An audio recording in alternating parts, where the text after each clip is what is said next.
महावितरण कंपनीकडून कृषी पंपाला सौर जोडणी घेण्याची सक्ती केली जात असल्याकडे आमदार सतेज पाटील यांनी अधिवेशनात प्रश्न उपस्थित करून लक्ष वेधलं। मागील 1.5-2 वर्षांपासून महावितरण कंपनीमार्फत कृषी पंपाला पारंपरिक पद्धतीनं वीज जोडणी न देता सौर जोडणी घेण्याची सक्ती केली जाते। अल्पभूधारकाच्या नदीकाठच्या पुराच्या क्षेत्रात सोलर जोडणीस अडचणी येत असल्यानं पूर्वीप्रमाणे पारंपरिक वीज जोडणी देण्याची मागणी पंपधारक शेतकऱ्यांकडून होतीये।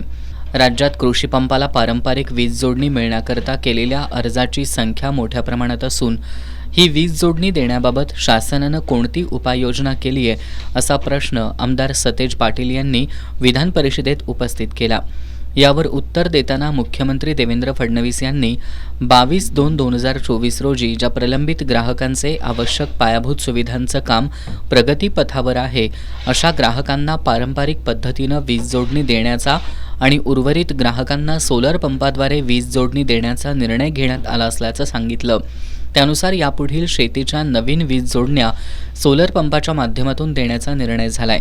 शेतकऱ्यांकडून पारंपरिक वीज जोडणी देण्याची मागणी होत असली तरी शेतकऱ्यांना येणाऱ्या अडचणीचं निराकरण करून सौर पंप देण्याबाबत पुढील कार्यवाही महावितरण कंपनीमार्फत सुरू केली आहे। पर्यावरणाचं रक्षण करणं आणि हरित ऊर्जेला प्रोत्साहन देण्याचं उद्दिष्ट ठेवून राज्यातील कृषी पंप वीज जोडण्यांचं सौर ऊर्जेद्वारे विद्युतीकरण करण्याचं धोरण महावितरण कंपनीनं स्वीकारलं असल्याची माहिती मुख्यमंत्र्यांनी दिली।